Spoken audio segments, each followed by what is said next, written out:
So ఎప్పట్లాగే మన కలియుగ దైవం వెంకటేశ్వర స్వామి దర్శనం చేసుకొని ఆశీస్సులు తీసుకొని వెళ్తున్నాను. అండ్ ఈరోజు అందరూ కూడా రావటం మీరు అందరూ గమనిస్తున్నారు. అండ్ June 4th రిజల్ట్స్ వస్తున్నాయి కాబట్టి ప్రజలు మీడియా అంతా కూడా చాలా ఆతృతగా ఎదురు చూస్తుంది. ఎవరికి కావాల్సిన స్టోరీలు వాళ్ళు వండుతున్నారు అనేది మనం గమనిస్తూనే ఉన్నాం. నిన్ననే ఎగ్జిట్ పోల్స్ కూడా రావటం జరిగింది.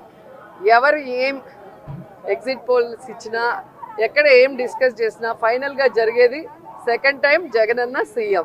ఎందుకంటే ఈ రాష్ట్ర ప్రజలు సంక్షేమానికి అభివృద్ధికి పట్టం కట్టడానికి రెడీగా ఉన్నారు కాబట్టే మహిళలు ముసలి వాళ్ళు పెద్ద ఎత్తున రాత్రి 9 అయినా కూడా ఎదురు చూసి ఓటింగ్ వేసి వెళ్ళటం మనం అందరం కూడా గమనించాం.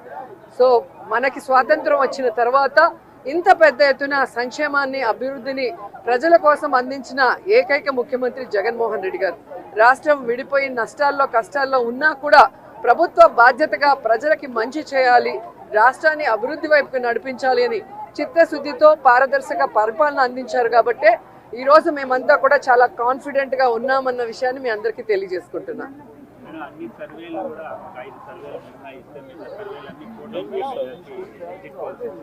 ఈరోజు కూటమి కొత్తగా పెట్టుకున్న కూటమి కాదు, ఆల్రెడీ 2014లో పెట్టుకుంది. అప్పుడైతే కొత్త కాంబినేషన్ కాబట్టి ప్రజలు ఎక్స్పెక్ట్ చేసి ఓట్లు వేశారు. కానీ 2014లో అక్కడ ఇక్కడ 2 చోట్ల కూడా కూటమి అధికారంలోకి వచ్చినా కూడా ఈ రాష్ట్రాన్ని సర్వనాశనం చేసింది. కానీ ఈ రాష్ట్రానికి ఇవ్వాల్సినది ఏమీ ఇవ్వలేదు, ఏమీ అభివృద్ధి చేయలేదు అన్నది ఈ రాష్ట్ర ప్రజలు గమనించారు. కాబట్టే ఈరోజు ఆ కూటమికి క్రేజ్ లేదు అనేది మీకు తెలుసు, మాకు తెలుసు.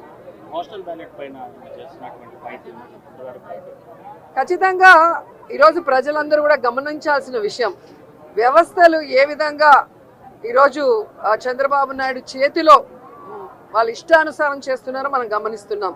ఆ విషయాల్ని ఇష్టానుసారం ఎలక్షన్స్ అప్పుడు మార్చేయటం, అలాగే కేసులు పెట్టించడం వైఎస్ఆర్సీపీ నాయకుల మీద. ఇప్పుడు దేశంలో ఎక్కడా లేనటువంటి విధంగా కొత్త కొత్త రూల్స్తో పోస్టల్ బ్యాలెట్ని ఏ విధంగా వాళ్ళకి అనుకూలంగా మార్చుకోవాలన్న ప్రయత్నం చేస్తున్నారో మనం గమనిస్తున్నాం. అదే చెప్తున్నా కదా, ఎవరెన్ని దొంగ ఆటలాడినా, ఎవరెన్ని వ్యవస్థలను మేనేజ్ చేసినా ప్రజల మనసులో ఉన్న జగన్ గారిని చంద్రబాబు నాయుడు కాదు కదా, ఆయన పుట్టించిన ఖర్జూరపు నాయుడు కూడా మేనేజ్ చేసి మార్చలేడని కూడా ఈ సందర్భంగా తెలియజేసుకుంటున్నాం. ఇవాళ యావత్ ఆంధ్ర రాష్ట్రం కూడా వన్ సైడ్గా వచ్చి ఇవాళ రాష్ట్రాన్ని కాపాడుకుందామనే ఒక సందేశం ఇచ్చారు. ఖచ్చితంగా బాబు గారి చేతుల్లో కూడా పెద్ద బాధ్యత అప్పచెప్పారు. ఈ వెంకటేశ్వర స్వామి దయ వల్ల, ప్రజల ఆశీర్వాదం వల్ల ఖచ్చితంగా మంచి ప్రభుత్వం ఉంటే ఏర్పడుతుంది. రానున్న రోజుల్లో బాబు గారు రాష్ట్రాన్ని మంచి ప్రగతిశీల రాష్ట్రంగా చేస్తారని పూర్తి విశ్వాసం మాకుంది. ఎందుకంటే మనం చూసాం, గతంలో కూడా ఆయన చేసిన చరిత్ర ఉంది. హైదరాబాద్లో కానీ, ఇంతకుముందు ఆంధ్రప్రదేశ్ని కానీ, మళ్ళా గత 5 సంవత్సరాలు, ఇంతకుముందు 5 సంవత్సరాలు కానీ బాగా చేశారు. ఈయన అది మళ్ళా పునరుక్తిగా అవుతుందని భావిస్తూ ఉన్నాం. ఖచ్చితంగా మంచి రాష్ట్రం కింద తీర్చిదిద్దుతారు. మోడీ గారు ప్రమాణ స్వీకారం 9వ తారీఖు ఉండడం వల్ల మంది 12వ తారీఖు ఉండొచ్చని మేము భావిస్తా ఉన్నాం. ఇప్పటిదాకైతే ఇంకా అధికారికంగా సంకేతాలు ఏం రాలేదు. 12వ తారీఖు ఉండవచ్చు.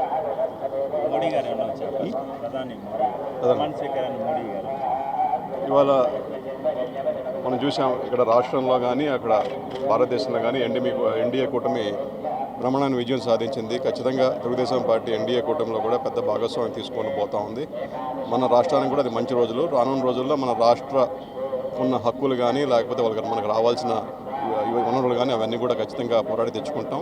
ఇవాళ మన అనుకూలమైన ప్రభుత్వం పైన ఉంది కాబట్టి ఖచ్చితంగా మనకి కూడా సానుకూల మంచి మన భవిష్యత్తు తీర్చుకోవడానికి మంచి ఇది పరిణామం అని చెప్పి భావిస్తాం.